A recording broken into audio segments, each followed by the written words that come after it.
PoK यानी कि Pakistan occupied Kashmir, या फिर पाकिस्तान की भाषा में बोलें तो आज़ाद कश्मीर। पूरे देश में जब भी इलेक्शन होता है या जब भी कोई सीज फायर होता है, कहीं पर भी कोई चीज़ें बॉर्डर पर होती हैं, तो पीओके का नाम जरूर सुनाई देता है, चाहे वो बात हो सर्जिकल स्ट्राइक की या फिर बात हो बालाकोट स्ट्राइक की। आखिर ये पीओके इंडिया ले क्यों नहीं लेता पाकिस्तान से? मतलब हर कोई चिल्लाता है हम बहुत पावरफुल हैं, और अब तो आखिर राफेल भी आ गया है, तो इसके बाद भी हम क्यों नहीं लेते? मैं खुद यहाँ पे चिल्लाता था, मैंने खुद दोस्तों के ग्रुप में बोला है कि हमको ले लेना चाहिए, पर आखिर क्यों नहीं लेता भारत? इतना बड़ा गणतंत्र किसी छोटी सी जगह को नहीं ले रहा होगा, जिसके पीछे बहुत बड़ी बात होगी।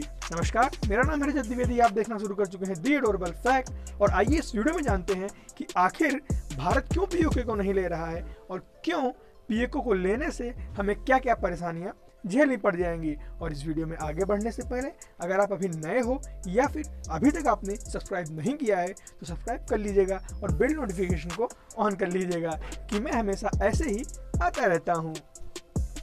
तो आइए सबसे पहले जानते हैं कि पीओके यानी कि पाकिस्तान ऑक्यूपाइड कश्मीर का निर्माण कैसे हुआ, कैसे पाकिस्तान ने कश्मीर को हथियाया था। बात है 1947 की, जब दोनों देश आज़ाद हुए थे।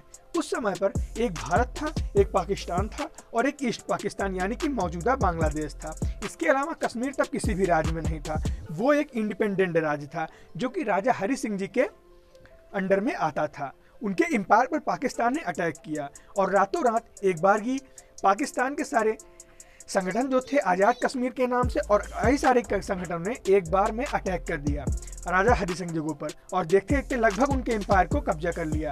आधी रात को उन्होंने भारत सरकार से मदद मांगी और भारत सरकार ने उनको ये मदद का आश्वासन तब दिया जब वो कश्मीर का इंडिया में विलय करते, और उन्होंने इस पर मुहर लगा दी। और जैसे इस पर मुहर लगाई गई, अमृतसर से भारतीय वायुसेना के विमानों ने उड़ान भरी और कश्मीर में भारतीय सेना ने पाकिस्तानी सेना को मुंह की खिला दी। देखते देखते भारत ने 2/3 कश्मीर का कब्जा कर लिया और बाकी बचा 1/3 भाग जहां पर पाकिस्तान की आर्मी थी उसको, यानी कि पीओके मौजूदा वहाँ पे ज्योग्राफिकल एडवांटेज था। पर उसके बाद भी उस समय की टेक्नोलॉजी जब भारत आगे बढ़ रहा था, उसी भी यूनाइटेड नेशन ने हस्तक्षेप कर दिया और हस्तक्षेप के बाद लाइन ऑफ कंट्रोल बनाई गई और मौजूदा स्थिति को बरकरार रखा गया, और वही स्थिति आज भी इतने दिनों बाद बरकरार है।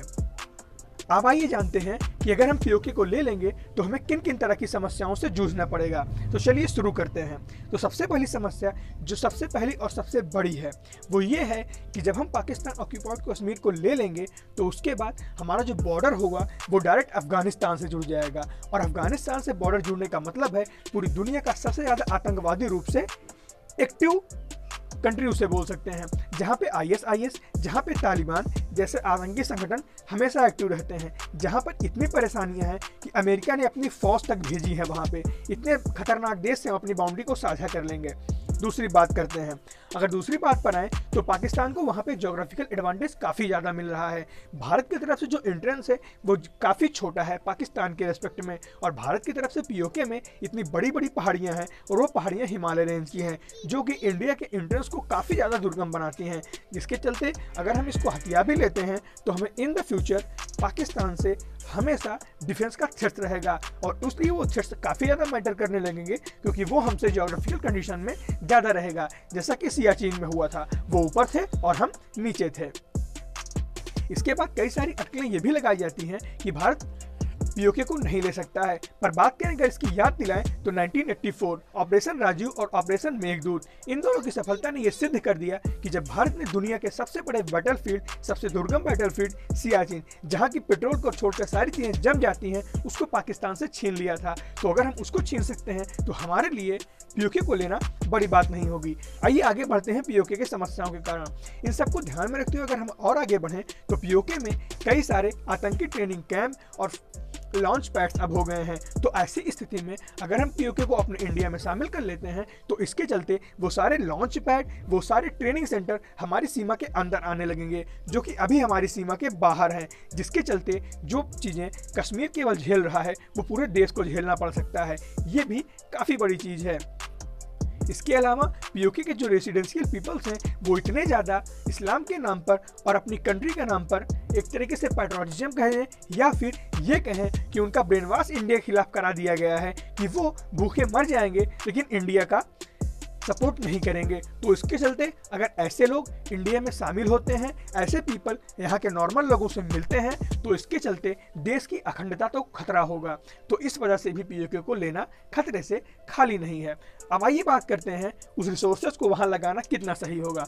कश्मीर को भी भारत के पूरे रिसोर्स का 10% दिया जाता है, जिससे कि कश्मीर में चीज़ें होती हैं, डेवलपमेंट होता है, और जिसके चलते भारत की जो रेस्ट जो बची हुई जनता है उसका हक मारा जाता है। अब अगर इस चीज़ को ध्यान में रखें, पीओके को ले लेंगे तो हमको वो सारी चीज़ें और लगानी पड़ जाएंगी। और इसके बाद पीओके के रफ ट्रेंड को अगर ध्यान में रखें तो पीओके की ज़मीन जो है वो ना एग्रीकल्चर के हिसाब से सही है, ना वहाँ हम किसी तरीके का बिजनेस डाल सकते हैं, और ना ही वहाँ पे किसी भी तरीके की इंडस्ट्रीज लगा सकते हैं, क्योंकि ऐसी जगहों पर इन टेक्नोलॉजी को पहुँचाने में इतना ज़्यादा खर्चा हो जाएगा कि उतने को बियर करके हम काफ़ी आसानी से और जगहों पर अपने काम कर सकते हैं। इसके बाद सबसे लास्ट बात देखें तो भारत ने अभी तक पूरे पाकिस्तान बॉर्डर की इलेक्ट्रिक फंक्शन नहीं करवा पाई है, और इसके बाद जब पीओके और ऐड हो जाएगा तो इसके बाद काफ़ी ज़्यादा डिफेंस में अटकलें आने लगेंगी, क्योंकि भारत ने अभी तक पूरी इलेक्ट्रिक फंक्शन नहीं करवाई। जिसके बाद और चीज़ें आ जाएंगी तो ये चीज़ काफ़ी ज़्यादा बढ़ने वाली है। और इसके अलावा पीओके के एरिया में चाइना ने बहुत भारी इन्वेस्टमेंट किया है, जिसके चलते चाइना से भी तनातनी हो जाएगी। तो इन सारे रीजन्स के कारण पीओके को ना लेना ही सही है। अगर पीओके को लेना सही था तो वो केवल 1948 में था। ये था मेरा आज का वीडियो। आशा करता हूँ आपको जरूर से ज़रूर पसंद आया होगा, और अगर ये वीडियो आपको थोड़ा सा भी पसंद आया होगा तो इस वीडियो को शेयर कर दीजिएगा एकदम व्हाट्सएप वाले ग्रुप में, और आगे मिलते हैं ऐसे वीडियोज़ में। तो चलिए बंद करते हैं।